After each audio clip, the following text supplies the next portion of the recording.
And the name of Infoshare is Backscattering-based sensing technology. I will come back to it. My name is Kurosh Bozorgebrahimi, working at daily in Sikt, Norwegian and Brenne, but also I'm a part of a Submarine project, which probably many of you know it. Task leader for implementation part in work package 2.6, but also I'm a part of a member of GÉANT GN 5.2, a VP 6 Task 1 Fiber Sensing Group. The agenda for today is a very short presentation. After short introduction, we will have 4 presentations, as I mentioned. First one is coming from FEBUS Optics, and then Alcatel Submarine Networks Norway will follow. Then also we will have from fibrisTerre systems, and then also from Aragon Photonics.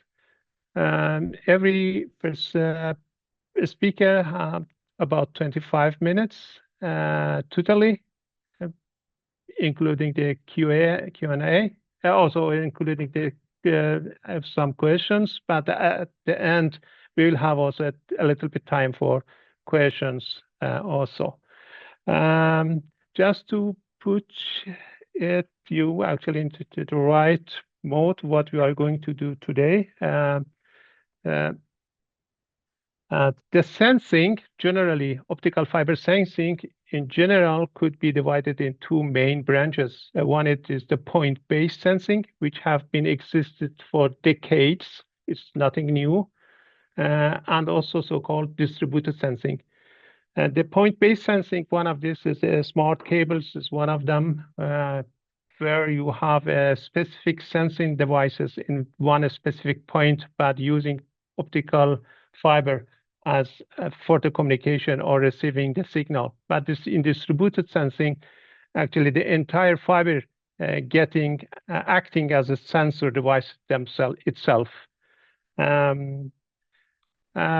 Regarding the technology, if you go to the distributed sensing branch, then we can also have 2 main branches, which is one of this scattering-based sensing, which is the topic of today's Infoshare, and the other one we call it for forward transmission-based sensing.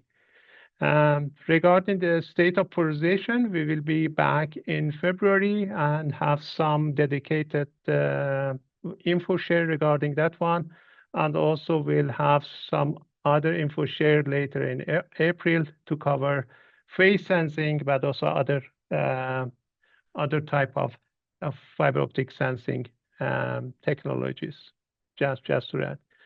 And also the initiative of this Infoshare coming from the GÉANT 5.2, the work package 6 task 1 fiber sensing group. We are members from different part of the inherent communities from different country. I don't go through the member list, but jumping directly to the sensing is a new area in our, you can say our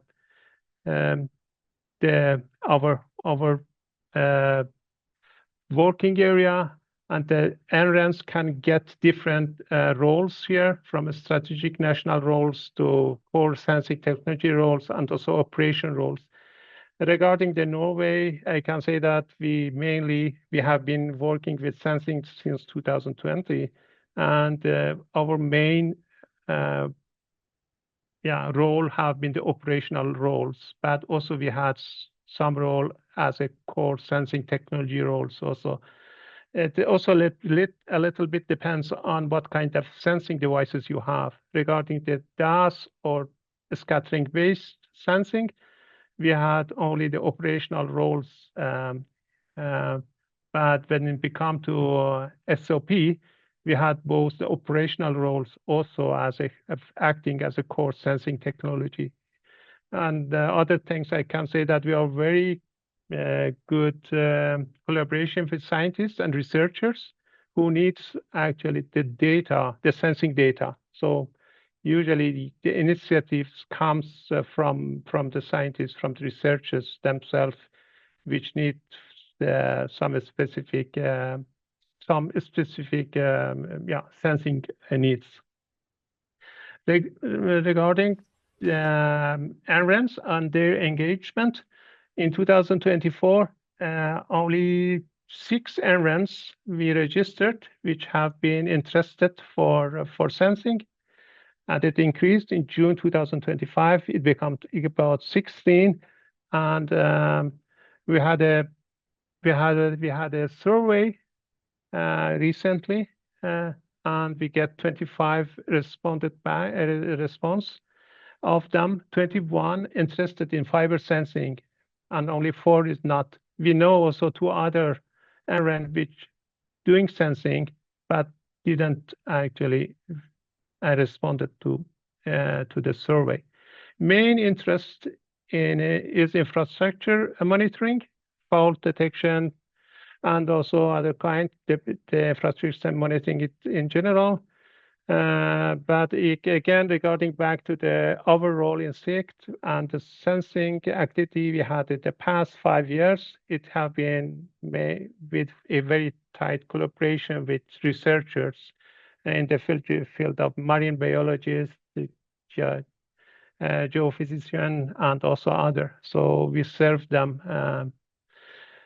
Regarding also, in the same survey, I can say that about now today, and the number is increasing, more than 10 NREMs in Europe, they have already deployed sensing devices in their networks. And also some other are planning to do. So that's just very short summary regarding what we are doing, introduction about this part, but also mention that our main area of InfoShare is focusing on scattering-based sensing. We have devices with really backscattering, but also some with brilliant backscattering, which you will hear. So I'm Victor Servette, business manager for FEBUS Optic, and I'm going to be presenting our company, FEBUS Optic, with my colleague from the technical team, Pierre, Alex, and Destin. So the main idea within FEBUS is that we are a reference with distributed fiber sensing, working with all the technologies available, may it be DAS, DTS, DSS, with all the technologies developed in-house. So the motto of FEBUS is really to protect and to save, in the saying that we want to protect people and assets while saving a maximal energy and resources. So our company has now been created more than 10 years ago, so 10 years of high-end R&D and technology, where we aim at very state-of-the-art performances and internal R&D to the fullest. This is why we now have 60 employees, with around 1/3 being doctors, again, as we plan to have the most effective systems on the market.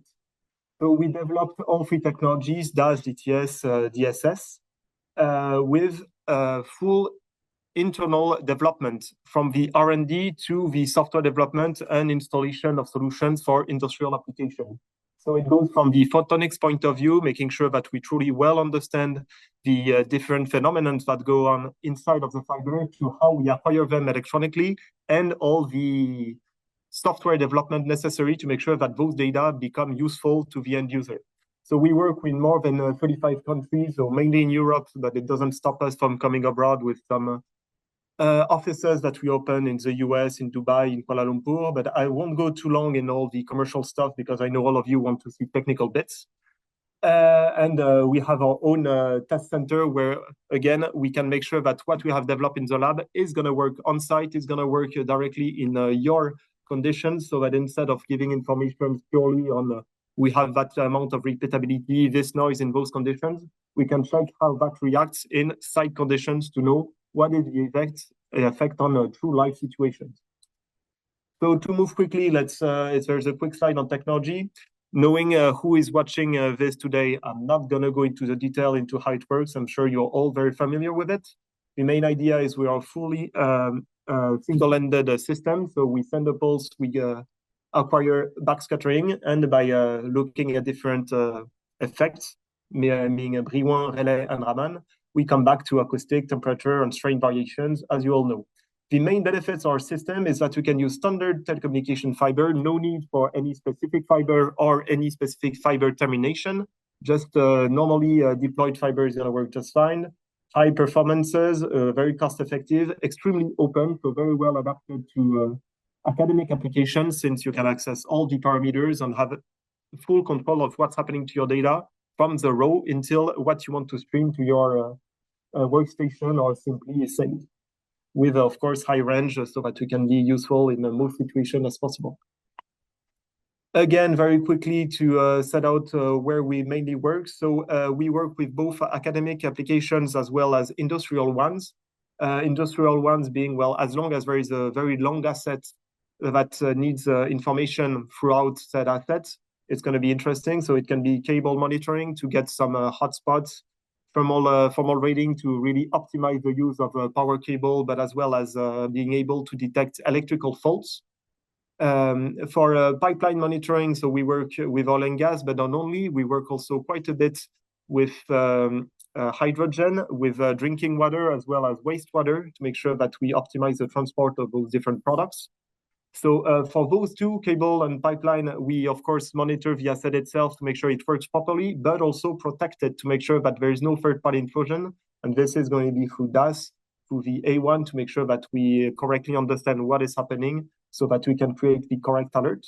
For well monitoring, of course, it's going to be for, again, oil and gas, but also for geothermal energy, as well as CCS, to make sure that we understand the well itself and the surrounding.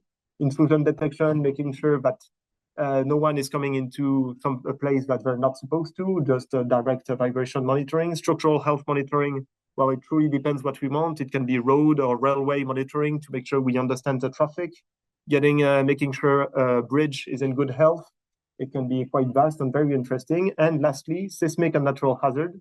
We work a lot in this section, as it is where we have the most relations with academics, to make sure we propose the most open system with high performances so it can be used to the best of what you want to do with it.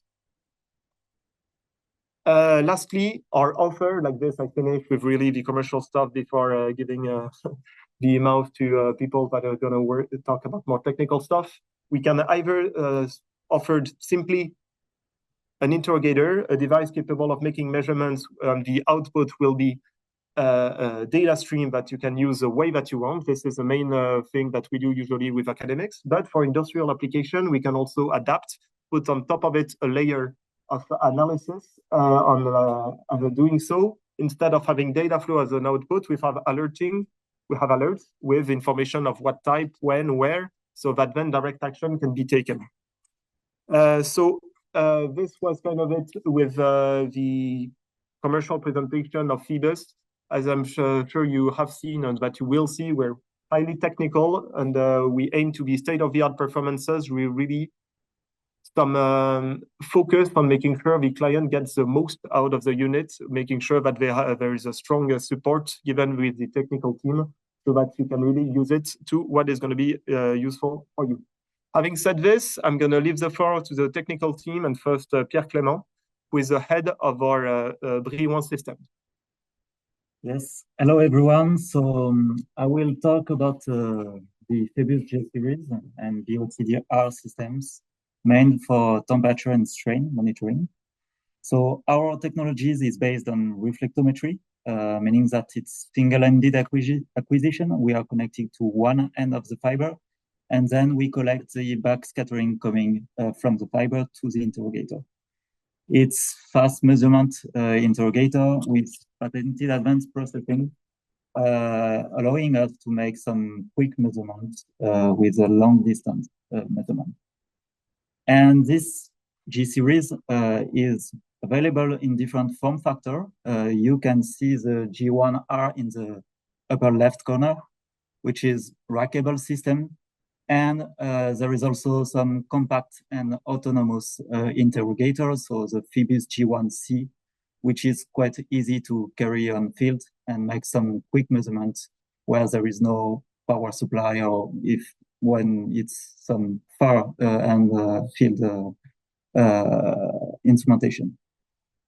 In addition, new product, the FEBUS G2, which can provide independent and simultaneous temperature and strain monitoring. Then, these systems are long-range monitoring and fast monitoring with 1 minute measurement from 10 kilometer to 70 kilometer, but can be also with 100 kilometer monitoring standalone. So now I give the floor to Alex, who will talk to the DAS system. Thank you, Pierre. Also, our DAS system based on radar. The DAS system stands out also out to its technical specification, being with an achievable low noise flow of 1 picostrain per square hertz when operated with standard single mode fiber. Such a low noise level enables a wide dynamic range of up to 135 dB at 1 hertz, ensuring that even small strain events along the fiber are reliably detected. A key differentiator of this system is multi-gauge LAN functionality, which allows simultaneous operation with up to 3 independent gauge LANs in real time, with a minimum gauge length down to 1 meter.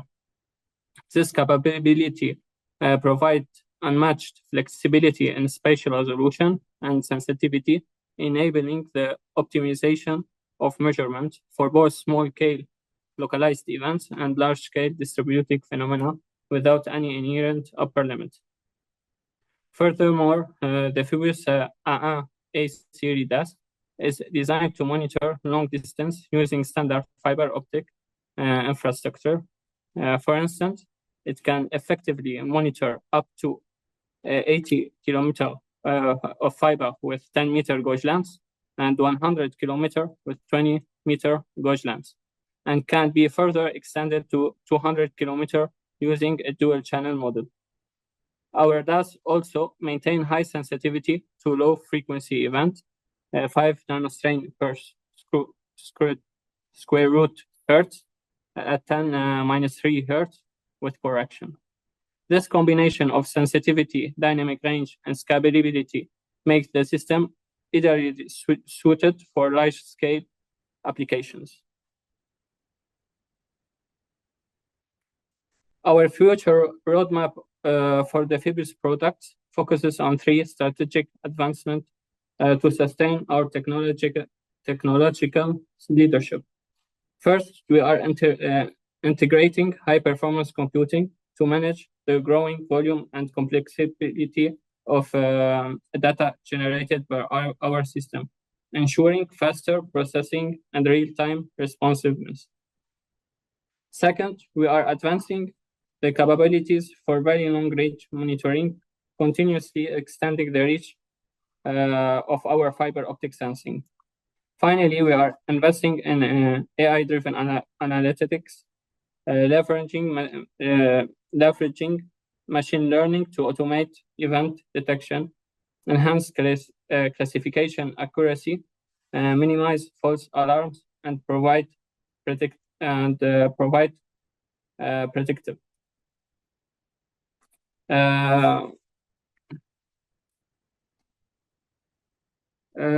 This flow chart illustrates how now we transform raw sensor data into useful information, demonstrating the strength of our fully integrated system. The process began with our FEBUS series interrogators, which manage high-speed real-time data acquisition. The raw data is then transferred to our FOLOG software, where it undergoes initial pre-processing. Leveraging high-performance computing, FOLOG efficiently structures and prepares this large data set for advanced analysis. Finally, the pre-processed data would be fed into the FOSUIT proprietary platform, where advanced AI and machine learning algorithms are applied to detect, classify, and localize events with high accuracy. These results give clean processed data that allows us to send smart, automatic, real-time alert to our client. Beyond the core technology and data analysis, we offer crucial operational advantages. Our system provides complete setting flexibility, allowing for full customization of workflows and the capability to run data visualization, processing, and streaming simultaneously in real time with our unit and third-party system. We ensure open data format for post-processing, offering raw and engineered data in standard formats like HTF5 and SegWi, which is vital for advanced analysis. The system is designed for easy integration features, single-ended operation, support for remote, internal, or external local network access, and easy streaming via 0MQ. Finally, demonstrating our commitment to advancing the science, we provide lifetime support for universities and research institutes with no extra cost. Now I'll leave the talk to my colleague Destin. So, hello everyone, my name is Destin, I'm a geophysicist, and I will just present some environmental case study on the use of distributed acoustic sensing. So the first case study is mainly about the cryosphere environment. So we deployed the DAS interrogator in Antarctica, in the Escalab Glacier. And as you can see in the left figure, there is the fiber, which is deployed in a linear and zigzag configuration.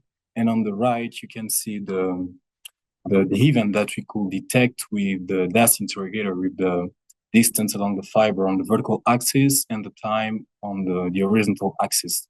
So the different ice quakes are highlighted by the orange rectangles here. Okay, so I will just present another case study regarding the groundwater monitoring. So here it's a case study in Lyon. And it was on water catchments, which provide more than 90% of the drinking water of the city. And the goal here was to monitor what we call an hydraulic dome, which is related to the fact that the site is use a control recharge system to fill the infiltration basin, which rise the water table level. And the goal here is to monitor the rise of this water table level. So we deployed a fiber in a spiral configuration around these basins and try to perform the surface wave tomography in order to retrieve the seismic velocity variation to compare with classical parameters, such as the piezometric level. As we can see on this figure, where we obtain the tomographic maps of the seismic velocity variations, highlighting here, for example, a low seismic velocity zone where we have a lot of water. And afterward, we can compare this with piezometric measurement, as we can see on the right here. So we have on the red, the seismic velocity variation, and the black, the piezometric level. We can see a good comparison between the two observables that we can use afterwards to better understand what is the dynamics of this water table. And I will just present after a study case still on cryosphere, but in frozen mountain lake, where we deployed a fiber with a drone, as we can see on the left figure. So in 2 campaigns between 2 years, and the goal was to measure the thickness and the elastic properties of the frozen ice layer using guided seismic waves. So we deployed a fiber in this configuration, applied a seismic inversion algorithm, compute the thickness and the ice resistance that were comparable with experimental studies. And just to finish, it's just an introduction to a seedling server that we are developing. So this was a pilot study where the DAS interrogator was connected to an 80-kilometer long fiber optic cable that was recording earthquakes, as you can see on the right figures. And we have also the measurement from neighborhood station around this fiber optic cable. So just to finish on this. So another case study is regarding boat tracking, and especially here is an example of a study we did with TNO, where FEBUS R1 was able to track boats using a migration-based source location method. In that experiment, on this graph, you can see here the results calculated with DAS in this method to track and follow the boat movement crossing the cable. We see a strong correlation with the results and the AIS data that was used as a reference. Of course, there is also a mirror in the calculation because we see the results on both sides of the cable, and then we can confirm with the AIS data. If we go on another example is more using our machine learning AI algorithm. This project is with PipeTech for pipeline third-party intrusion using our FEBUS A1.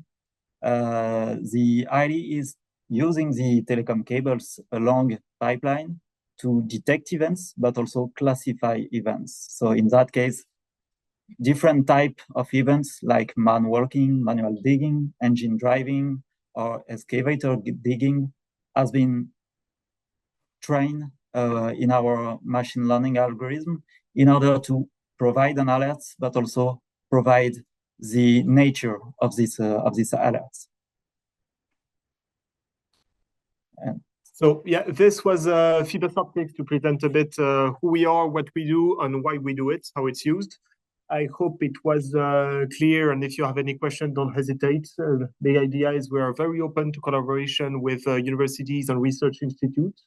And don't hesitate to come and contact us to know a bit more in details, of course, what we can do, the performances, and who we are as a whole. Thank you very much. Thank you. Thank you so much, all. Very interesting presentation. Is there any question? We have also a Q&A session at the end. Hopefully we can get it, but please raise your hands if you have any question. If not, I just wanted to know regarding this FO-log and FO suite.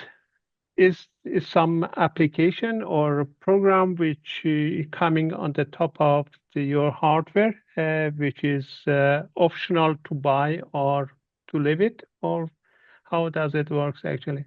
Yeah, that's a good question. Actually, FO-log is a software that is always supplied with all of our interrogators. So it's a specific software for configuration of the acquisition itself and validation that it's working properly with real-time visualization. And in the case of the FEBUS A1, so our DAS system, it is also capable of a lot more because it can do in real time a lot of data processing for decimation, filtering, FAT, you name it, so that it can really only keep what you need and keep out all that is all the byproducts, so that you only store what you need or only stream what you need. All of this is always supplied free of charge, well, included with the unit with a lifetime license. This is FO-log. FO suite is a bit different. It takes as an input the output of FO-log in order to find alerts within it. So it's really an alerting software to find what is happening within this data flow. And FO-log has as an output data stream. FO suite has as an output a bunch of alerts so that can be checked out. Mm-hmm. So it's the one is more for industrial use, the other more for research institute. Okay, thank you. Thank you so much. Kurosh, just to let you know that Fabian from Switch has a question in the chat. Yes, please. Could you I'll read it. It's what wavelength do you use, and can it coexist with telecom signals in the C-band? That's a good question as well. We do use signals in the C-band. It's where we are today with other things in plan. And it is fully compatible with usage within other telecommunication bandwidth in the C-band as well. We use a single channel, and it can be combined with telecommunication. So this is true for the DAS, the FEBUS A1, as well as for the DSTS, the G1, which also is compatible with the C-band telecommunication bands with WDM multiplexing. And both G and A, so DSTS as well as that, can be combined into a single fiber itself used for telecommunication. Can the wavelength be selected, or can you pick different optics, or is it a fixed wavelength? Today, it's a fixed wavelength, but as a base case, it's going to be fixed. If you have a specific need, we can always talk about it and see how to make sure that it's going to correspond to what you expect. Okay. Thank you. So you are using actually a C-band wavelengths, but you can combine it with DWDM communication?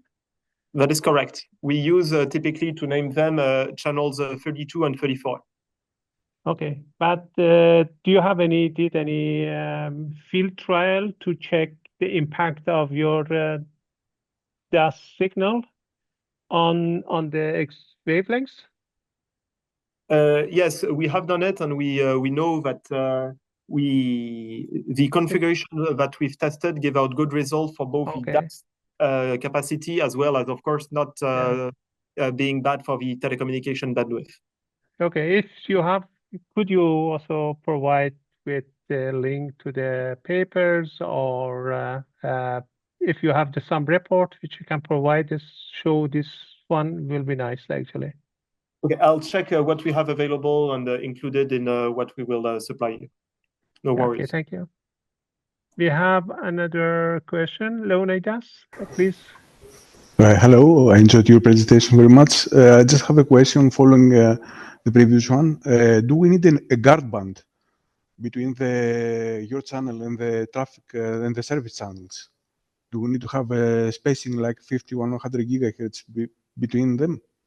In order to avoid interference between the two, the DAS channel and the traffic channels.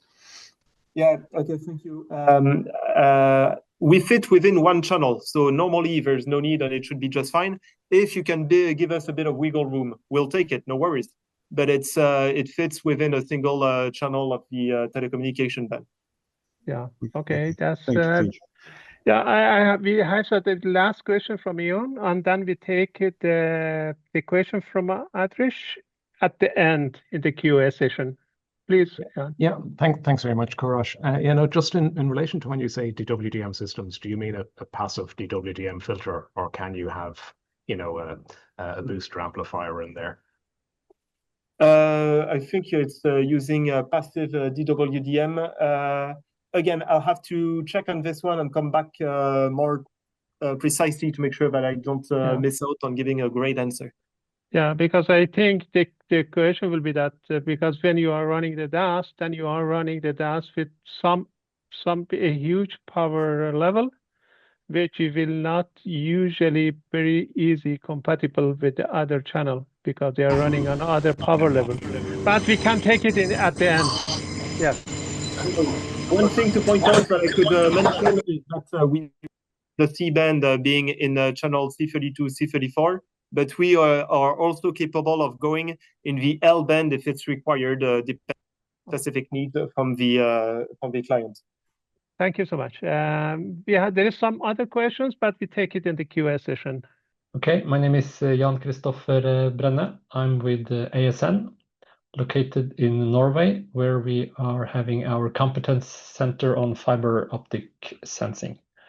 In ASN, we do long-haul telecommunication submarine cables, and we have placed a lot of cables into the waters for this, 20 times circumferencing the equator of the Earth.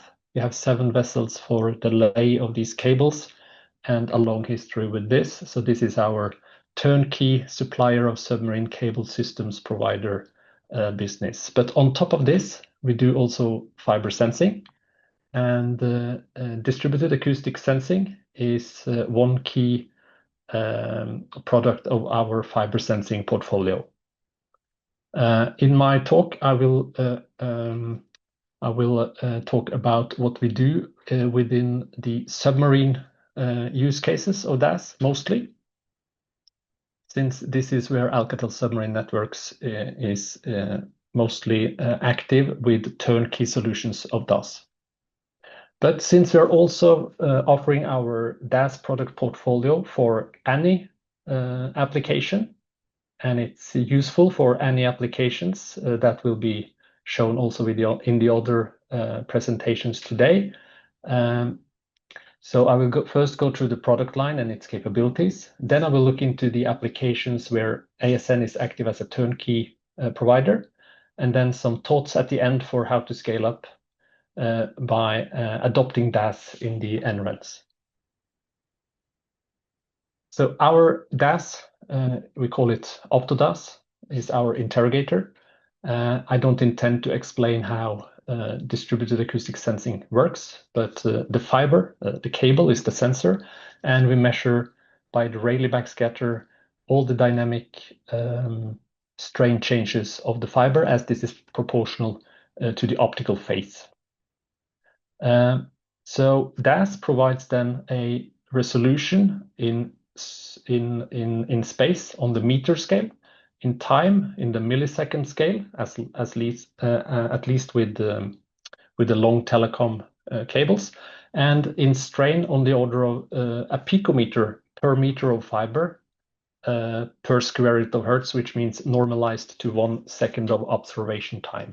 And as usual, we have to deal with the constraints of the fiber, meaning that the Rayleigh backscatter is quite weak, minus 75 dB per meter, and we have losses in the fiber in the order of 0.16 to 0.2 dB per kilometer. And due to that, we have based our OptoDAS interrogator on the concept of frequency-based interrogation. So this is a coded probing technique, just as you know from telecoms, and it gives us up to 30 dB of additional optical power budget compared to the traditional pulsed interrogations. We have based on our frequency swept interrogation, where we sweep the frequency throughout the pulse of our interrogation probe pulse. We may use a chirp compression in the receiver to regain a spatial resolution given by the bandwidth of the modulation of our code. And this means that the spatial resolution will no longer depend on the range of your sensing or the length of your fiber. So this is what have given us the 171 kilometer of ultimate sensing range, even with 2 meters of spatial resolution. And this system supports time resolutions down to microhertz and up to kilohertz in acoustic bandwidths. The OptoDAS is built with many different wavelengths, one of them being the L-band wavelength at 1578 nanometers, which is designed to be fully compatible with coexistence with the telecom transmission wavelengths. Telecom transmission wavelengths in the C-band can coexist with this L-band wavelength under the circumstance that the DAS channel can be at full power, and as you know, DAS probe signals are pulsed, so they often interfere with the telecom signal. So this gives a massive guard band between the DAS and the telecom channels. We connect the DAS through a standard CL filter that we may provide. But if you don't want to cut your line to insert your DAS, you could also connect through an optical coupler, a fiber coupler, that may already exist in your network. And this is beneficial, and this is obtainable because the OptoDAS has this very large optical power budget, which means that the 14 dB of loss through this coupler is manageable. Yeah, so we've tested this with many systems to check for compatibility with the traffic, and we don't see impact on the Q factor of the running telecom channels while we operate the DAS on the full optical power, which means that we maintain the same DAS performance and range as in a dark fiber. So this has been implemented several places, and here from the first field trial with live data that we conducted in the Mediterranean on the 2 African network, where we detected a lot of good data in coexistence with live traffic. I will switch to the next member of the product family, the Optodas MUX. So this is an additional box that you add to the Optodas for real-time monitoring on multiple cables. So assuming you have a star-shaped topology of cables or something like that, you can use the DAS and the MUX to interrogate 4 fibers simultaneously. So here we use the long-range capabilities of the DAS to cover multiple cables with simultaneous monitoring. So this is the cost-effective and flexible retrofit we can do on star-shaped topographies.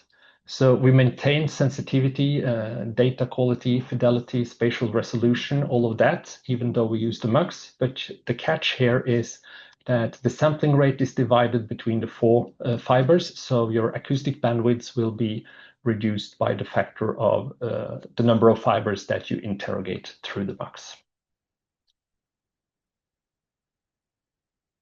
Range extension can be made by the Optodas pump.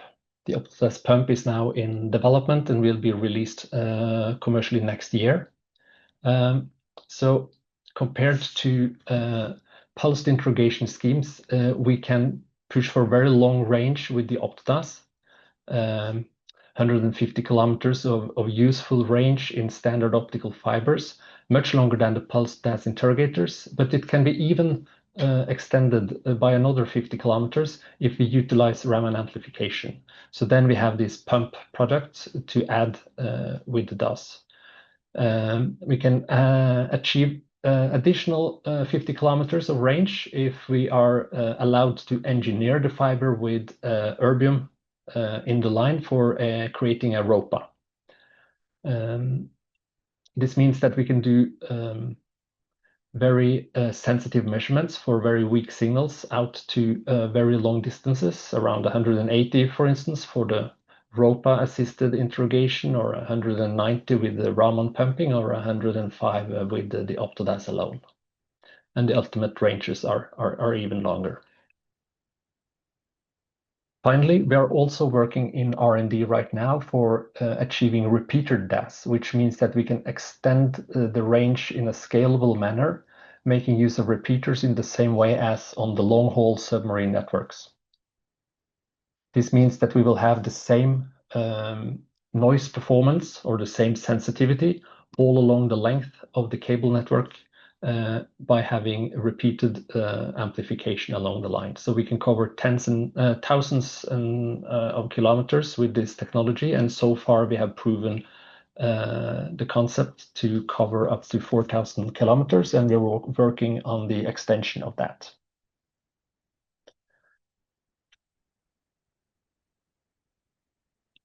The components of our product portfolio is the DAS interrogator. It's an instrument server that is used to control the interrogator, to control the data acquisition parameters, for defining the data buffering, data processing, data storage, data streaming, and also the display functions associated to that. So in our portfolio, we have a DAS control software, very flexible software with a lot of features for region of interests, having different parameters for the acquisition within the different regions of your cable, for instance. You can define sequences of measurements to do a sequence of measurements with different parameter setups. A remote control of or control of external optical switches can be done through this software. And also you can define a processing flow within the software to process your data to create other data products and alarms based on the acquired data. There is a separate display module with a lot of displays that can be utilized to see the DAS raw data. And then we have on top of that the application-specific softwares, here shown with the cable threat monitoring software that I will show in the next slides. So this instrument server is really a powerful computer which enables edge computing for alarm generation, etc. And it has a scalable raw data storage capacity in a RAID. It can also stream data, and we, as FEBUS, we promote the zero MQ streaming. And file format we use is HF5. On submarine cables, we focus on the cable threat monitoring a lot. So this is a application where we use DAS to protect the cable towards external aggressions. It can be seabed fishing, anchoring, sabotage activities, or other marine operations. And this is done to provide for the asset owners and the telecom operators a real-time alarm system for having preventive actions made, but also to record the seabed activities such that we can link the aggression and link the damage to the aggressor. And we see that it also acts as a deterrent in these systems. So what we detect are bottom trawling, anchor drags, cable strikes. We also detect and localize dark vessels, surface vessels that are publicly tracked, and also a lot of other environmental signals are detected, all in real time. We both do location and tracking in time, and archiving these observations for later use. So I will show on the next page some images of a seabed troll gear. So these seabed troll gears, they put up surface waves on the seabed, propagating on the seabed, straining the fiber, which we measure and we display in our platform or in the customer's platform. So with this tool, we can locate, track, and alert for troll and anchor drags within the cable corridor, which is then 6 kilometers wide, 3 kilometers out on each side of the cable. And this we can do out to past 100 kilometers. So this gives the early warning, and it gives the situational awareness and documentation of the situation for the cable owner. Here you can see the web application showing troll activity in this area from a dark vessel not shown on the AIS. So we see physical contact with the cable being annotated by the blue cross. Red dots shows the position of the troll gear at the seabed. So we are actually able to tell that, yes, this trawler had gear in contact with seabed, putting the cable at risk. We can see surface vessels shown in the orange color, and as also shown by FEBUS, it's difficult to show to know which side of the cable you detect your signal source. So there is an ambiguity for that reason, since our cable is a straight antenna. Applications of DAS in the submarine domain for cable condition monitoring can be abrasion, cable movements, the burial conditions, thermal changes, and for power cables, very importantly, the electrical fault pinpointing. So here we do state of burial, a qualitative status reporting of exposed and buried sections of the cable. So we can highlight the sections in the cable which is exposed, and also which exposed sections that are at risk because of strong water flow interactions. So by making a continuous monitoring over a long time, we capture the anomalous noise, and we report changes of the cable burial state with this tool. So this tool is now in the prototyping stage and soon ready for release. The state of burial system is looking for anomalies which are very distinctive and easy to detect, far from the normal strain levels we see with submarine cables.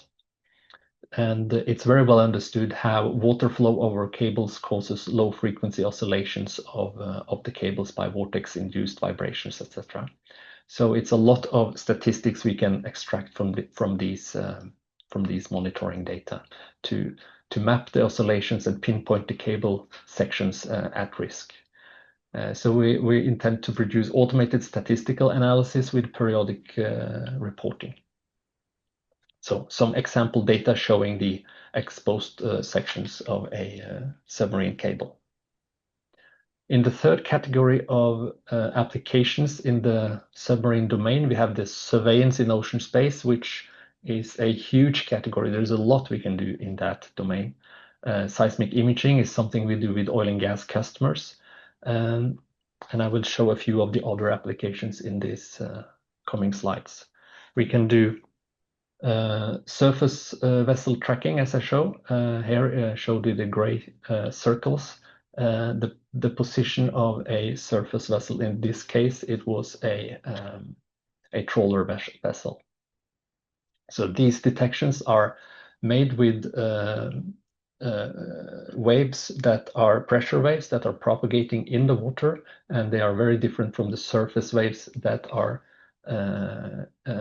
originating from gear in contact with the seabed, for instance, an anchor. So it's easy to distinguish seabed activities from surface vessels. The range we can detect surface vessels from a cable extends all the way out to 10 kilometers, but of course it depends on how noisy or how much vibrations the hull of a surface vessel have. Seismology, we deliver our system to customers that integrates the OptoDAS into their seismology network. It's been shown very many times that DAS is a good tool for earthquake detections, earthquake early warning, and for improved localization of the quake. So what we do in our system when we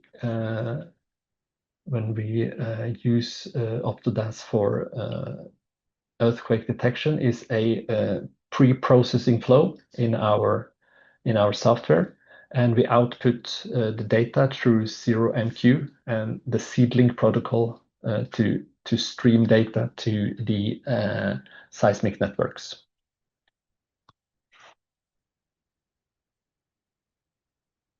Another application in the ocean space is activities ongoing in the seabed. So this is more in the range of knowing where you are during cable repair or detecting sabotage activities. So this is a controlled test done with a mini ROV touching the seabed, which is very easy to see when it touches the seabed and next to the cable.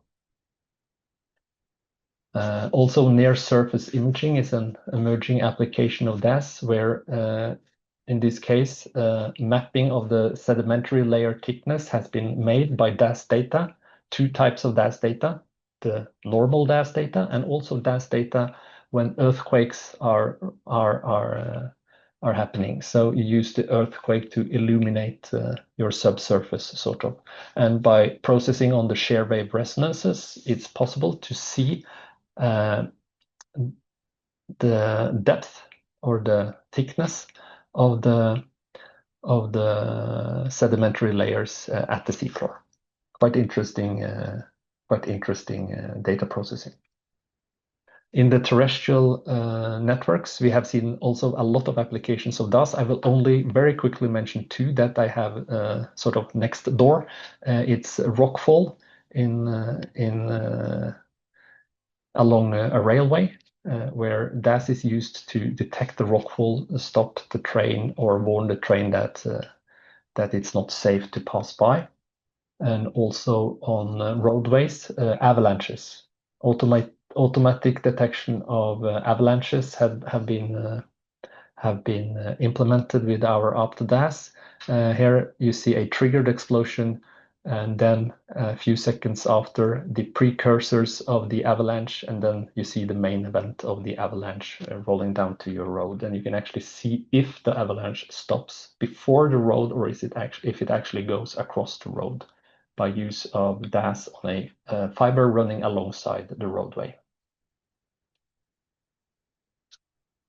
So just a few thoughts on how to scale up the use of DAS in NRENs.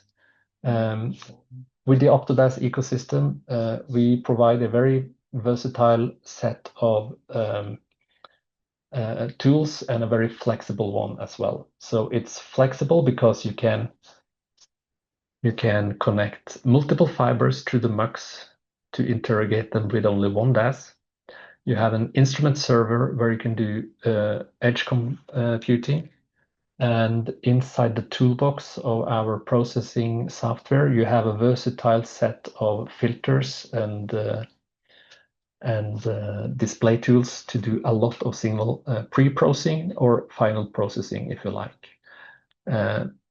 Either you can stream data directly to a data center, or you can do all the processing on the edge and only transmit alarms, which can be aggregated, combined with other data sources, for instance, AIS, if you're in the submarine domain, and you can see them all in the web application interface. Also, we can have massive storage in the instrument computer on the edge, or you can decide, as I said, only to stream the data to your data center and keep all your data safe there. The instrument server is a cybersecurity compliant Linux server. We provide our customers root access to this Linux server, so it allows our customers to run its own data processing and applications, system applications on the server as well. Here another example how we have defined our data flows and network connections to multiple user groups. So on the physical layer, cable, interrogator. On the edge layer, the instrument server having a cyclic buffer of data, some pre-processing, maybe some final processing to generate alerts that are forwarded to your network operational center. Other processing steps for alert generation can be made to provide data to other users. And this means that as an operator, you might have your own data lake, your own operational center receiving alarms, and you might also add other features in your layer to enable other data users having a private connection to your network to achieve data, for instance, data for surveillance use, or for earthquake early warning, or for academic environmental research that receives data that are only containing a part of the spectrum, for instance, after filters and decimation taking place at the end. We have 1 minute more, Jan Kristoffer, and then just to get time for a couple of questions. Perfect. Thank you. One slide, which is the conclusion. So I suggest, NRENs are not only data transmission links, but also serve as an important research infrastructure. And equipping NRENs with DAS may contribute to a lot of interesting values like societal security, national security, ocean space surveillance, and many more. We know how to integrate in maritime awareness platforms already and how to integrate into natural hazards warning systems. So these are applications already running other places, and more of them can be put in place in the NRENs networks. In ASN, we have pioneered the long-range DAS capabilities. We were the first ones to reach beyond 100 and now 200 kilometers with the Raman pump, 250 with the ROPA. We were the first ones to coexist with live DWDM data transmission, and the first ones to monitor 4 cables with 1 interrogator. We're now working on DAS to reach transoceanic systems. We do have the first location and tracking of seabed activities inside the submarine cable corridor, and also the first ones to introduce DAS data through seismic networks. And our plan is to continue staying at the leading edge of DAS technology, just as NRENs are for optical networks. And I think we we could make a lot of good collaborations together. Thanks. Okay, we have one question from the slide. Can you read Yankees vertic question? I can read it from you. In this regard, repeated up to DAS. Are the repeaters the already installed subsea telecom grade repeaters or a specific engineered repeaters in slide 11? So that's an interesting question. So yeah, I didn't go into much details there, but for repeater DAS, we make use of a dedicated fiber pair for the amplification of DAS. And this is done to enable the same sensing performance as we are used to with DAS connected to a piece of fiber. So this means that this is a technology that will be available for new cable systems, and it does not rely on making use of, for instance, the high loss loopback in existing systems, because that will deteriorate the DAS sensitivity or performance. Thank you for having me on here, and thank you everybody for attending. Thank you also for to my previous speakers, also to leaving me some of the aspects of distributed fiber optic sensing over to me. I'm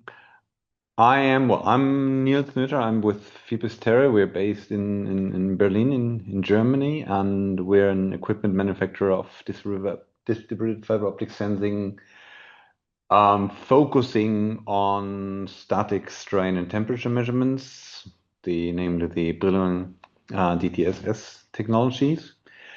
And yeah, I would like to I would like to guide you quickly through a bit of the technology aspects and then mainly into the application of the static strain and temperature measurements. We've already heard a lot about that in the talk from the colleagues from FEBUS. fibrisTerre is a company which comes from the fiber optic technologies from Photonics. So we're a team of engineers mainly from the electronics, photonics, RF electronics, embedded and software engineering. I'm an electrical engineer myself, but we've been working also with the application of our DFOS technology for almost 15 years now. So I would say we also do know a few things about the application, mainly in the geotechnical and structural monitoring fields. I'll come back to that. So we see ourselves as an equipment manufacturer, but also accompanying challenging projects in the field of geotechnical, structural, and energy infrastructure monitoring. The history of a company goes back to almost 20 years now, where we started as a startup spin-off company from a federal research agency, BAM, here in Germany. And we're out there in the field with our series production instruments since 2012. And have grown ever since, not only in the technology, also in the application, in the vast variety of applications. Still fascinating to see every day what the end users actually do with the technology, which is a powerful tool where all the applications even we cannot oversee. It's not only about safety and detection of failures, it's also about always managing and optimizing production loads and general risk management. So what it's all about, this picture pops up in pretty much every presentation on the top topic, but maybe just to again go through the family that we're discussing here, the three large long distance distributed fiber optic sensing technologies, which based on Relay, Raman, and Backscattering. We'll not talk much about that because the experts are on. Talking about C-band channel 34, we pretty much all work in the 1550 nanometers domain, sending in a light into a fiber and seeing what's coming back. Rayleigh scattering on the initial same wavelength as injected, goes down to the idea of having a fingerprint of Rayleigh scattering that from where you can deduct dynamic events. The second one, I think, which is not much present on here, is Raman scattering, which is a backscattering mechanism where the backscattering is much shifted away in wavelength, both up and down. So by comparing the upwards shifted backscattering and the downwards shifted backscattering, the Stokes and anti-Stokes signals in intensity, the absolute temperature of the optical fiber at a certain position can be deducted. And the one that I will talk about a bit more is brilliant sensing, which is also a backscattering technique where we look at the, in this case, at the downshifted, at the Stokes component of the downshifted backscattered signal. Interesting thing here is that the information that we're looking for is not encoded in the intensity of the backscattering, but in the frequency. So the frequency of the backscattering changes fairly linearly with strain and temperature. And I think well, many discrepancies between the three technologies all have their strengths and limitations. I think the one that is interesting about Brenne. So you might ask, why need a static strain measurement if you can have a dynamic one? I think the interesting thing is that it's two sides of the same metal. It's true that Brenne does not easily measure dynamically into the hertz or kilohertz regime. The nice thing is that it inherently measures the property of the fiber, which actually is density. So density of the fiber as a material parameter is responsible for that frequency shift or the change in frequency shift of the backscatter signal. That corresponds to strain and temperature. And the nice thing is that it's extremely long-term stable as an inherent parameter of the fiber. So it's true, we're not extremely quick, but it's also true that you can plug in and get directly absolute values of strain and temperature along the entire length of the fiber, and you go away and come back a year later, and the signal, it's still only about density. There's no other impact. It's no long-term drift or anything. So any changes that you see after a year, after coming back and plugging in again, is an actual strain change in strain or temperature. Why I always say strain or temperature, I come back to that later because it's always both.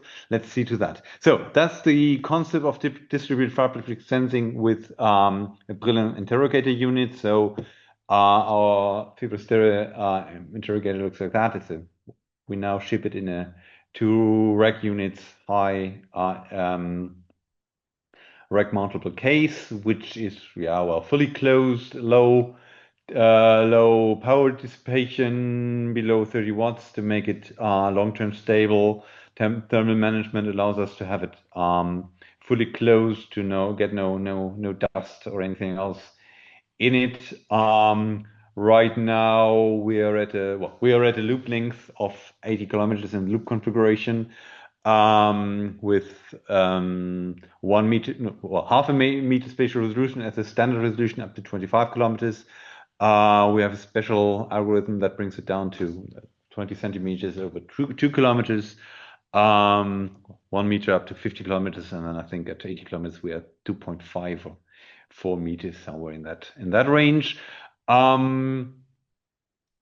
It comes in the 2 flavors loop configuration. That's the so-called BOFDA, or in other manufacturers would have a BOTDA configuration where the fiber is connected with both ends to the interrogator unit. So we get a stimulated effect with like stimulating the Brenne frequency, the Brenne scattering from one end and reading it out from the other end. The other flavor is the single-ended BOTDR, or in our case, BOFDR. I will not too much go into that time domain, frequency domain analysis and reflectometry things, but just say that the matter of physics, the backscattering in single-ended is just 100 times weaker than in the stimulated case, so that bit limits the performance. In our philosophy, it's more of a backstop solution when not both ends of the fiber are available for the high resolution measurements. But hey, it works fine, and you still can take great readings when only accessing one end of the fiber. Towards the applications, just a few things, because we've now heard a lot about simply plugging in an interrogator unit into a telecom fiber, which is already there, like in a submarine cable. For geotechnical and structural sensing, that is not exactly the idea. It does work. Balloon sensing works on single mode fibers over long distances, so you can plug it in. But since this is about static strain and also temperature, but let's look at strain sensing. It's not much use to get any information about the structure when having a standard telecom configuration, like it would usually be a loose tube inside a loose tube fiber inside a larger cable design. So fiber is the same, standard single mode, G650-207, but the challenge of a fiber optic sensing cable for strain monitoring, of course, is to provide a good strain transfer from the structure, be it concrete or soil or any surface application, or maybe also like on a pipe of a pipeline, or even inside a power cable where you do want to get the mechanical deformation, how to get the outside deformation without any slipping through into the fiber, which is actually the sensor. And good news is that there are industry-grade products available for many, many years now, that the cable manufacturers have understood the challenge of making good strain sensing cables. The idea is that the fiber is tight inside the tube with a controlled coupling between the fiber and the outer layers, be it a metal tube, FM design, or a non-metallic. Could be even telecom drop cables for FTTH applications. Do a decent job. Still, some optimization or some special selection is required. We are happy to help with that. And that will measure strain and temperature at the same time. So those effects are always on top of each other. There are inherent methods. I think, well, colleagues from FEBUS, I think, can talk a bit more about that. We go for the classic approach. There are inherent methods to separate strain from temperature. The not inherent but external approach, and that's a straightforward one, is to use an additional fiber that is not tight but in a loose tube design, can be in the same cable as a strain sensing fiber, or can be in a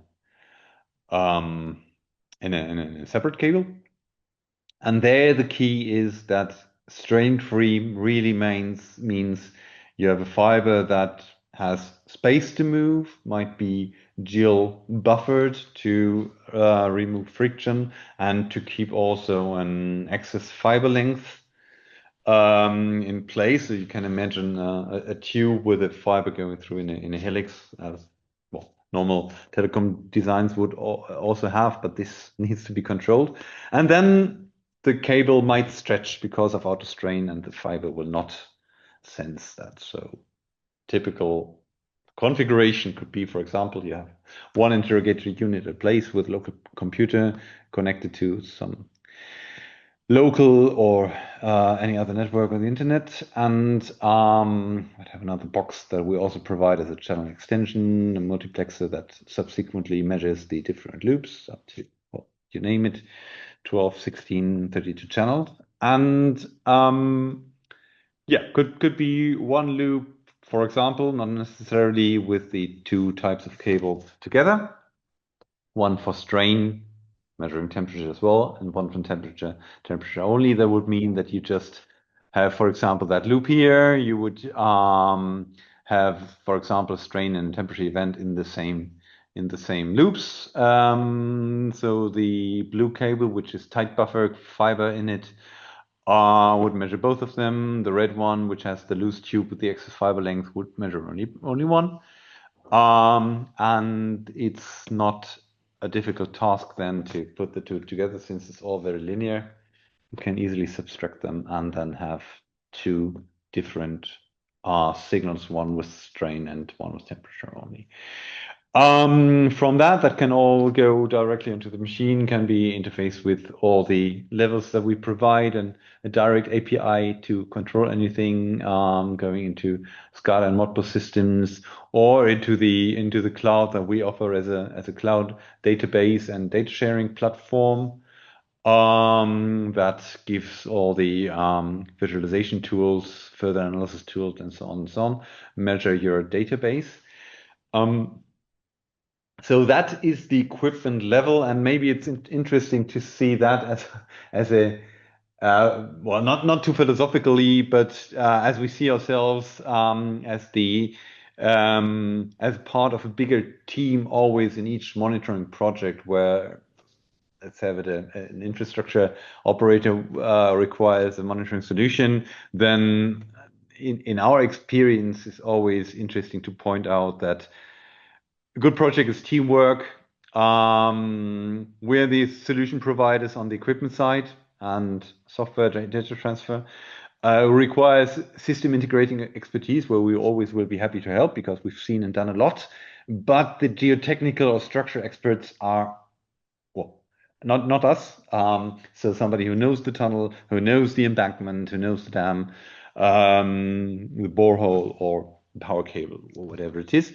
Also, the specific fiber optic sensing cable is one part of the team. It can come through us, but also the cable manufacturer of the sensing cable might be involved. So that's the team that we see and have done quite a number of interesting things. Well, maybe that's the world map showing that we've been pretty much not everywhere, but in many places. And then the creativity of the users come in, like Singapore municipality creating hundreds of kilometers of monitoring along their tens of kilometers of sewage system, which is a fully self-sustaining water and waste supply management underneath Singapore, with a full tunnel integrity monitoring system. That's a picture from a mock-up trial in the early stages, where you can already imagine the dimension of the tunnel and where the fiber optic sensing cables would be installed, not only longitudinally but also in cross sections, to get transverse and longitudinal strain information. That's a very nice project going into the final phases now. Staying in the tunneling world, also interesting with very strong system integrating power from Graz University of Technology and ACI Monitoring as an integrating company there. This is between Vienna and Graz, the newly built Submarine base tunnel, where the nice example for merging data with other technologies, in this case laser scanning and geodetic means, where that gives nice modeling and referencing, and in the end, I don't have the data on these slides, too bad, going into millimeter resolution in the transverse convergences measurements with fiber optic sensing cables, even under harsh conditions as like the shotcrete tunnel linings. Similar team, different application. Slope stability monitoring, one of the very nice long-term applications. As I said, plugging in, coming back a few weeks later, or maybe even a few months or years, and measuring again. So in this case, fiber optic sensing cables were fixed to geogrids when putting up this slope. This is about the landfill for the excavated material from actually the construction site that we've seen earlier from the tunnel. So this valley that you see here was basically filled up with the debris from the excavated material from the tunnel construction, and what they wanted was to monitor this slope because the heavy trucks were going up and down there. They didn't want the slope to collapse, so that's a reinforced earth structure with these geogrids with the applied fiber optic sensing cables where over the years you see the integrity of the slope.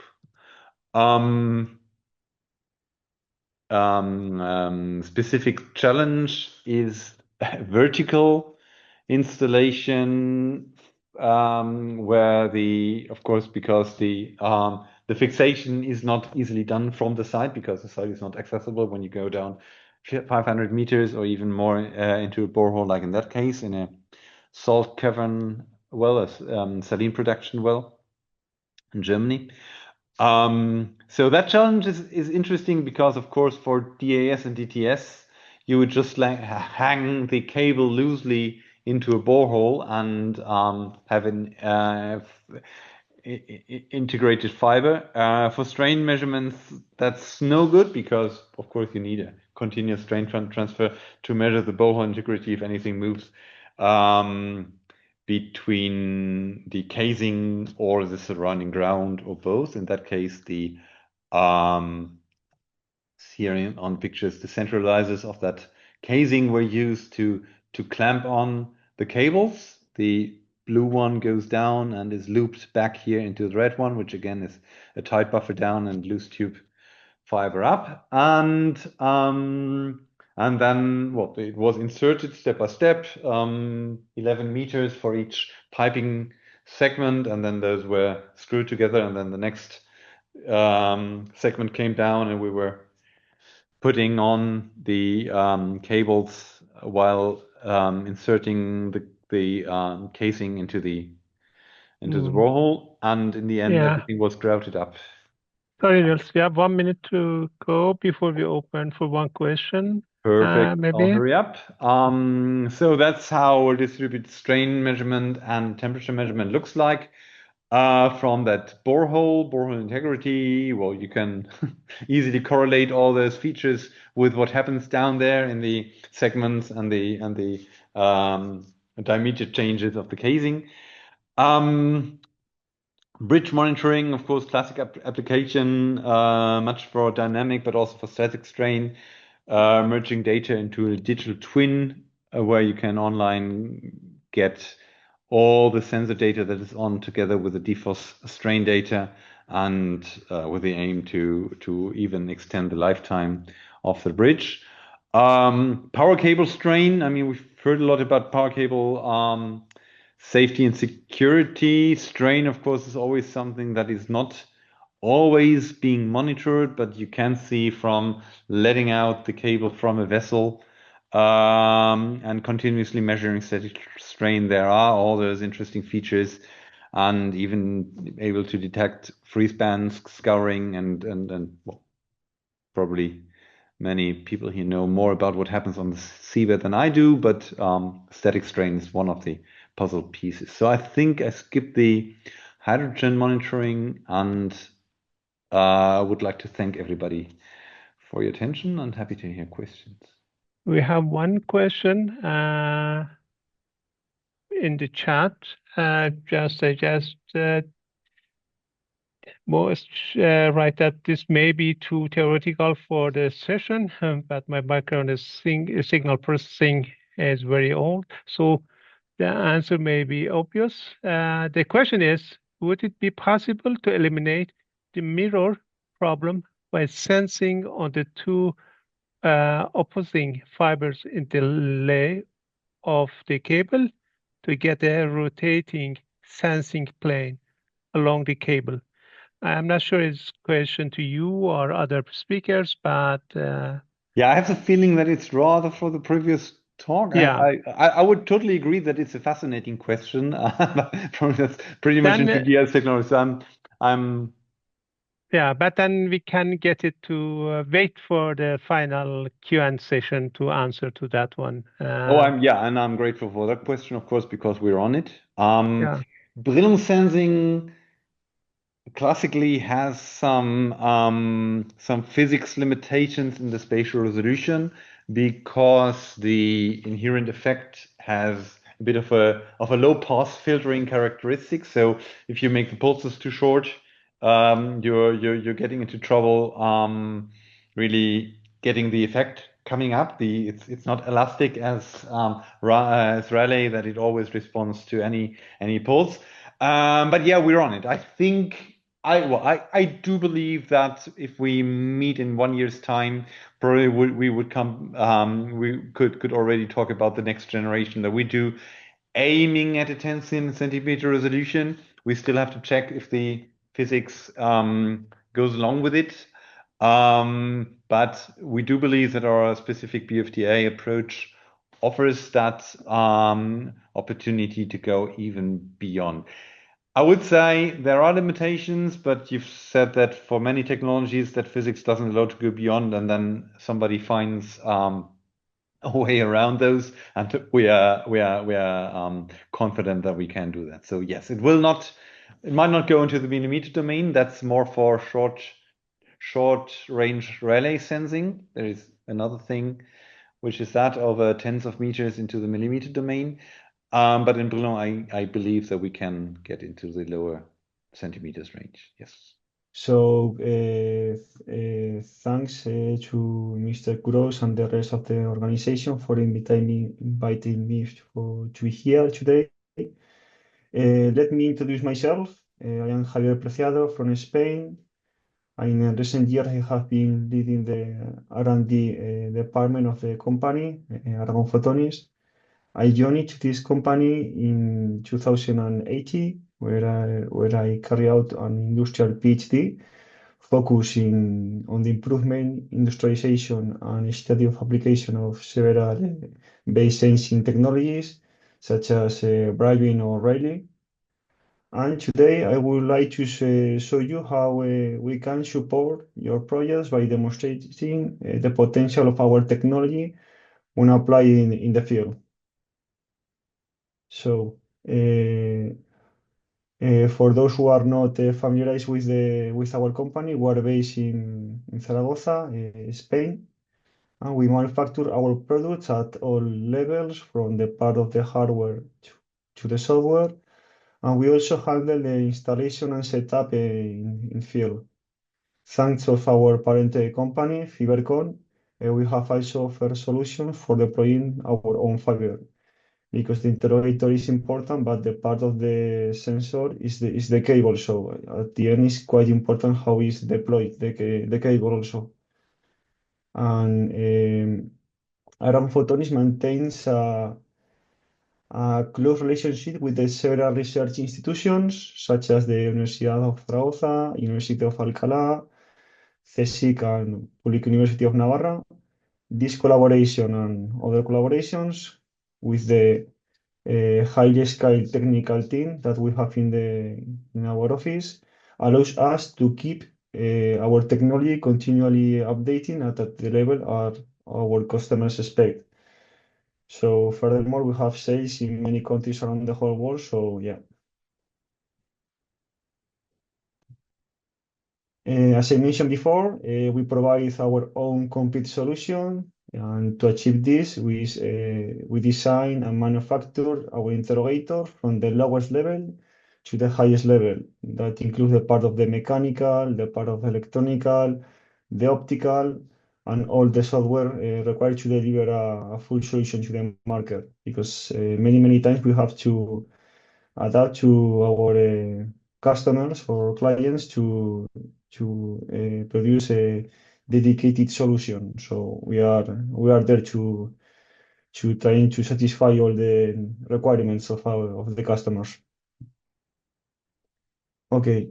In the origin of the Aragon Photonics company at the 2000 and around 5, I guess, the company produced some photonic solutions in the part of the telecom, in the part of the solar.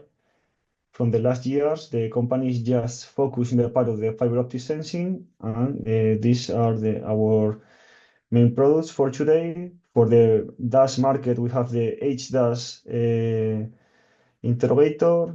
That interrogator is based in the part of the shear pulse technique, and thanks to that we have some advantage that we clarify in the next slide. For the part of the braiding marker, in this case for the DSTS solutions, we have the interrogator blast, it's a BOTDM. And for the future, we have some patterns of a high spatial resolution DAS, in this case a centimeter resolution DAS. And I hope in the next years we can launch a new product. So because I see the questions in the chat, so someone is demanding, so we are trying to do that, to obtain some solutions in that field, the centimeter DAS interrogators. So for the part of the proposed solution, we have the capital division. We're trying to launch some specific applications or solution for the markets of geophysics, civil, and defense. We can divide it, each one in more specific markets. For example, for the part of the geophysics, for the detection or early warning system for the part of the tsunamis. In this case, we have several research projects that are currently underway in this part. The SAFE project, PSI project, and REMO and Vulcan projects, who are projects that use DAS sensors to monitoring mainly low frequency signals. And for example, the part of the SAFE project, the main purpose is launch a solution, an early warning system for tsunamis. So this is something that is in the final state of the project. So we have some tools that are working in live, analyzing continuously what is going on in undersea cables to alert to the society in case of some earthquake activity or tsunamis activity is going on, and it's necessary to take some organization and society only to minimize the risk. And furthermore, we see in the presentation solutions for the part of the civil market and for the part of the defense that are more common. So if we focus in the part of the interrogators, currently now we have the third generation's HDAS for the DAS marker. And we have also, for the beginning of this year, the second generation BOTDR, in this case for the DSTS sensor. So for the part of the HDAS sensor, as the main advantage is that interrogator implements the shear pulse technique. So that means that the measurements are intrinsically linear. The signal to noise ratio is uniform along the whole fiber. There is no fading point. This is one important thing to take into account. And according to the CFON recommendation, one notes about the self-noise for the interrogator is we achieve a 1 picostrain below 1 picostrain root of Hertz for those frequencies, 110 on 100 Hertz and kilohertz. And for the part of the low frequency monitoring, we have a self-noise below 1 nanostrain for the 0.1 Hertz to the millihertz. So the total range of this interrogator is larger than 100 kilometers. In the case you apply extra amplification modules, and we have two simultaneous channels, and the raw data stream that is storage internally or in a RAID systems by the interrogator is the stern rate in different formats. H5 is one option, and SysY is another option, and a solution totally is open. You have a part where you take some the option for control the system in a remote way with HTTP solutions via just the Explorer, simple Explorer. You can do that just remotely and just start to measure, change the configuration, or just see what is going on in the interrogator. For the part of Plus, in this case, it's a BOTDR system. We have as a consequence, we have to measure in loop the fiber, and we have a low noise direct the detection of the temperature and some specifications about accuracy for example, for 10 meters, for 10 kilometers fiber and 3 meters spatial resolution. We have this acoustic bandwidth. This interrogator is more for static stimulus, so 6 millihertz. So it's measured every few minutes, every tens of seconds. And for larger distances, in this case for 50 kilometers, we have another accuracy for 5 meters spatial resolution, and both of them are the accuracy at the last 4 kilometers. In this case, for a loop of 10 kilometers, and in this case, for 50 kilometers. And also, we have the option to measure simultaneously 2 channels with a reach larger than 100 kilometers. So, in this case, for 100 kilometers, we need extra amplifications with Raman, and also that the of extra amplification is also applied for the part of the H-dash to increase the reach. Okay, we focus now on the part of the dash with the H-dash. So in the previous talks, the general concept of that dash system is already explained. So here I want to focus that the approach of Aragon Photonics for the dash market is use the patented technology chirp pulse dash. So, and thanks of this technology, we have some advantage. We can try to infer how it is going on in the interrogator with a simple schematic, where we have a pulse generation, where the pulse shape, in this case, for depending on the spatial resolution desired, you have a few hundred of nanoseconds pulse or tens of nanoseconds pulse, depending if you want sub 10 meter resolution or if you want larger resolution. And along the pulse, you have a linear frequency sweep variation.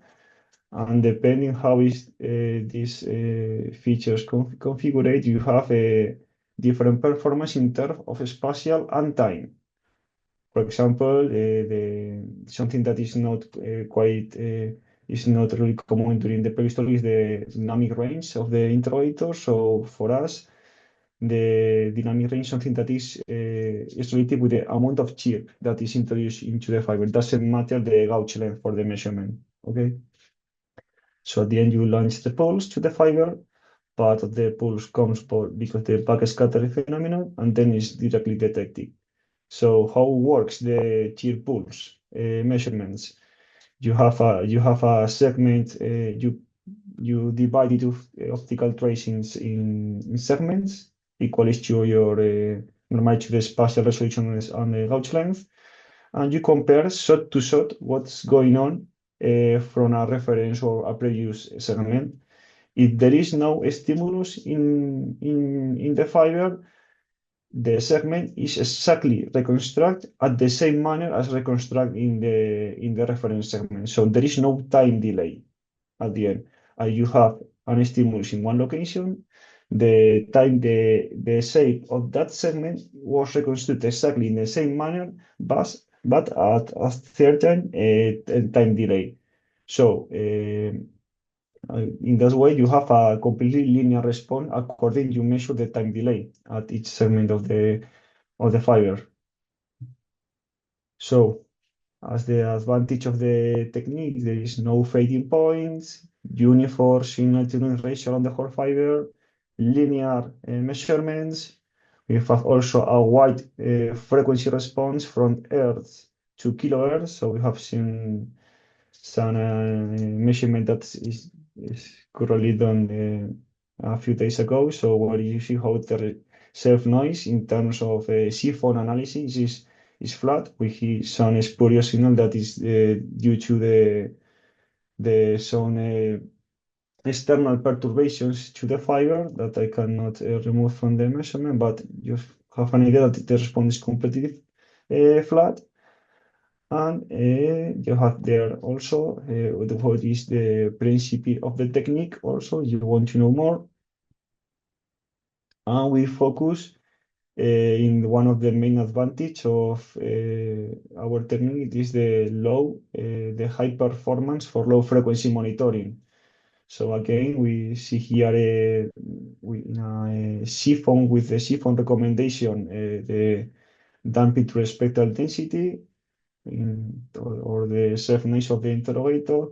And for that configuration, we see a nanostrain below 1 nanostrain noise floor for milliards frequencies and sub-picostrain divided by root of Earth for frequencies larger than 1 Hertz. So until here is more or less a flat response, and around 1 Hertz you have a contribution on 1 divided by F contribution noise. So at the end, at 1 milliards, we have a sensitivity or self noise rate below 1 nanostrain.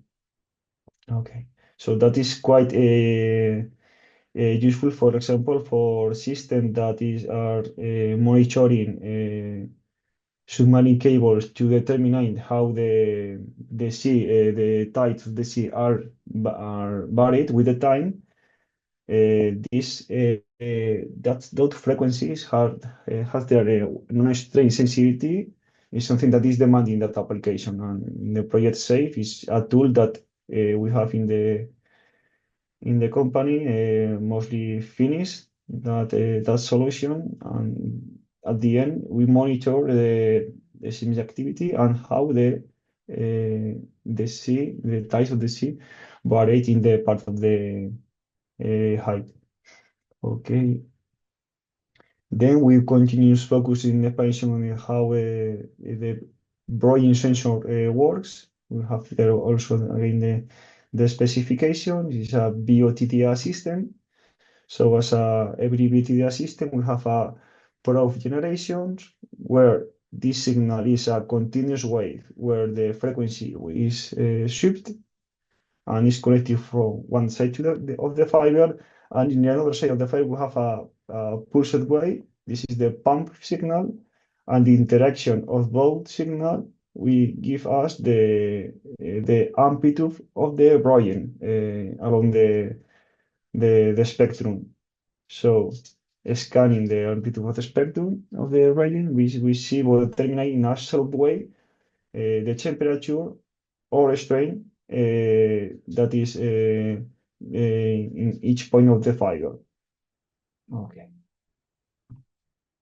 We continue. This is some of our customers in Spain that already have our solutions, and at the end, many of them are solutions that we assume entirely. We, in some cases, deploying the cable, in some cases, developing a custom software solution. So yeah, you can see also that we have many research organisms. So we are continuously in contact with the part of the research, and as a result, we have many research projects, European projects, Spain projects, where we develop new techniques, we develop new solutions. So for us, it's quite important to keep this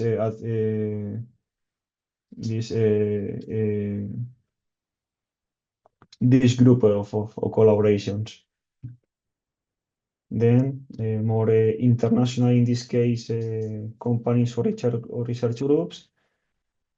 Okay. So we move now to the part of the applications for both interrogators that are currently doing now. So we briefly explain some of them.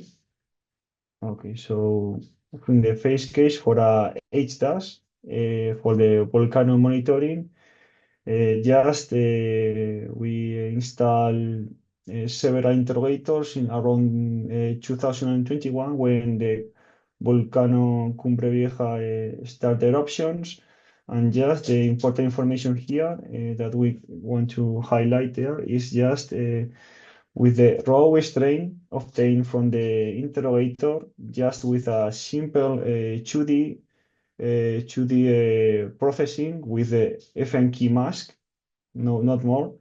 And then plotting the resulting strain, we see the microseismic waves, primary waves, secondary waves. So that's show us that there is no so I want to emphasize that there is all the measurements that we produce are linear, so no complicated signal processing to obtain a high quality result. So it's something that to take it into account because when you have a good high quality data, the part of the post processing signals is something that is easier for that part of the for example, machine learning algorithms, deep learning algorithms. So it's something to take into account to have the life easier in the part of the processing. Then we have the opportunity to compare our DAS system with a reference measure of array systems in the part of the geophysics. In this case, is an straight meter array that is located in the Black Forest Observatory, and that measurements are done in collaboration with the Karlsruhe Institute of Technology. So we see here a comparison for example, for the point of the time analysis and the frequency analysis for different signals. In this case, for the part of the time analysis, is selected a teleseismic that occurs in China, completely in Xishan. It's a magnitude 7.1 earthquake that occurs in around January of this year. So we see in green the signal recorded by the strain array meter, one component of the strain array meter, and in yellow and orange we see the response of closest channel to the array meter. So practically the shape of the signal is equally to the array meter. So and the part in the frequency analysis we measure microseismic signals. So we see again in green the part of one component of the array meter, and in yellow and orange the several channels close to the array meter in the facilities. So we see here the zoom around 0.8 Hz is the typically frequencies for that kind of signals, and also the response below 1 Hz. Yeah, So this we have less than 1 minute again before we open for some question. okay, I go faster. Yeah. So the main conclusion of this slide is the high fidelity of our interrogator in comparison with standard systems to measure the low frequency activity in general, part of the geophysics. So then we have a system currently measuring in live that is continuously trying to to detect seismic activity. And for this case, we detect around 50 kilometers far to the fiber earthquake of magnitude below than 2. So this is something that to take into account in order to have a high sensitivity system. In another side, a different cable in the coast of Almeria, we see an earthquake of magnitude larger than 5 at 50 kilometers close to the fiber. So in this case, the main idea to highlight in this slide is the higher dynamic range of the interrogator to avoid the clipping or the saturation level. So Also, we measuring with the same cable in Almeria, teleseismic of Kamchatka of magnitude 8.8. I get that seismic is something that occurs in the we measure in the whole Earth. So could we continue with HRs also? We have some applications for the railway market, for the rock falling, the part of cable tapering. We see the waterfall in each case, and also for the part of the tracking of trains. So we continue with the monitoring of high waves. So again, using the waterfall, so just integrating the energy of certain frequencies of the signal, we can detect, for example, traffic jams. So because you see here the position and the time, so you can have an idea about the speed of the vehicles, see different events in the fiber also, for example, in this case, an accident, or have an idea about the density of the traffic also due to the amplitude of the energy. So we continue also with the part of the telecom power cables. Also, is a similar situation. You have in this case, a digging machine producing a typical signal in the waterfall, and you have in the waterfall how is located the events along the fiber. So we continue for the part in this case for the blast for the metro subway in Madrid. We have the opportunity to have a solution for that market, just for example to detect fires in the tunnel, so we can monitor for 1 point the temperature along the weeks. So we've been seeing exactly periodically behavior of the temperature day by day. So no events at all. So good luck.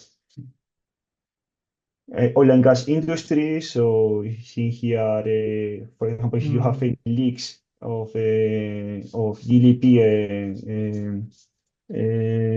gas in the pipe. So at the end, when you have a leak there, the temperature at the surface of the pipe starts to freeze. So this is the temperature. So this is for several points and how is this varies with the time. Another solution more is for the water industry, where we located a fiber close to the fiber. So we see temperature variations and deformations in the pipe in angle or with flattening or suspension. And the last case of use, that's the last case, we, in collaboration with the University of Alcalá and the group of Ciencias Ambientales de la Universidad de Zaragoza, we compare our interrogator blast with a high precision leveling system that comes from a part of the geophysics, and we correlate how a sinkhole is changing along the time in 3 years. We measure every 3 months, and we correlate the measures. Different curves means different campaigns, and the x-axis means different locations. How both system correlates in the time and in the spatial. So we have here also more information in the several papers that we produce, and that's all. Okay. Just a short question from my side. Yeah. Is it any possibility to combine the brilliant backscattering devices with really backscattering devices in one product, or it is completely It's possible? something I guess you want to perform independent measurements and temperature strain, so you can do that in different manners, or you have to work in the part of the cable, or you have to work in the part of the interrogator. So you combine different techniques, you can have the way to measure the temperature strain independently. So it's something that is not currently a product in Aragon Photonics, but it's something that we are thinking about in order to have one solution to measure in an independent way, mixing, for example, techniques, or it's something that we're studying now. Okay, thank you so much. We have at least 2 questions in the chat, so I will take this one. It's for different, but please also, I know that it is over time, but if you for those of you who have a little bit more time, so you can stay. We take maybe 5 minutes more before we close the meeting. The first question is coming from Adrish. Okay. It's actually it is to FEBUS. So it is another question to FEBUS. Is a question. He is asking for low frequency seismic detection, sub-hertz. What is your laser coherence time, and how do you manage long-term laser frequency drift? Do you use an external reference, active stabilization, or rely on post-processing? Is everyone from FEBUS can answer to this question? Hello, FEBUS, we are here. So concerning the stability at very low frequency, we're not using to giving stability in terms of coherence time or the stability of the laser itself, since we consider that we need to take into account the full optical line in order to take some good readings out of it. But the output is that we can be of around or even less, I think, of 1 nanostrain per square root of hertz at 10 to the minus 3 hertz. So this is some measurement that we have done to check. I'll have to check if I have some measurements at even lower frequencies, but 10 to the minus 3 is a test that we have done and qualified. Okay, thank you so much. I don't know if this answers the questions or not. I'm not sure Adrish is with us anymore, but the video or the recording will be available anyway. I'm not sure that Adrish is with us. I hope it answered to the question. One other short question to SN or to also FEBUS is regarding this ambiguity. Would it be possible to eliminate the mirror problem by sensing on the two opposing fibers in the lay of the cable? It's This any solution to solve the ambiguity issue? Kristoffer or Victor? FEBUS here, Victor. I'm not quite sure I got the question. Could you say again? Yeah, the problem, the issue with mirroring that you detect. Yeah, you have a cable. Okay. Yeah. So the localization of both using a single line antenna in order and the mirroring of both images on either side of the cable. So this is really a geometric problem, and if we have one axis, we have one information, so we cannot know if it's come from the left or right of the cable. If the cable is straight, if the cable is not straight and is within a specific configuration, then you can have fun with a bit of triangularization and get some more precise data, trying to get an idea on which side of the cable it is. But if the cable is straight, I do not think that today we have a solution to be able to differentiate this mirroring. I don't know if the people from ASN want to comment as well on this, but I think that would be our take. Okay. Any comment on that, Jan Kristoffer?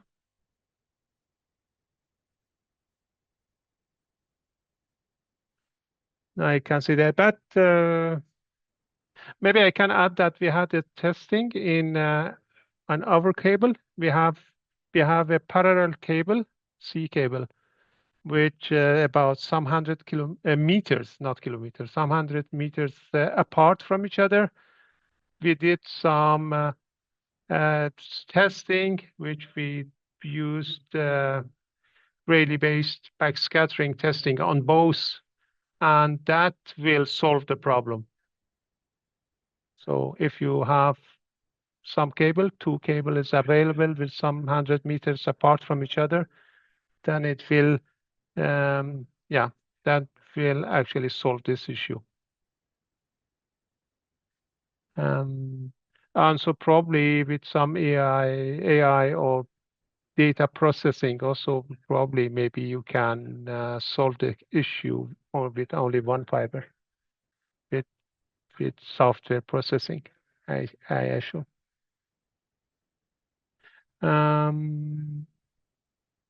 Okay. Any other question? I can't see any hands or question in the chat window. Okay, thank you. I thank all your speakers, and it has so kind of you actually be available and give this talk. It has been very useful. As I mentioned, we are going to make available the recording, but also please share your presentation with me. We will also add to the same website as you use to register.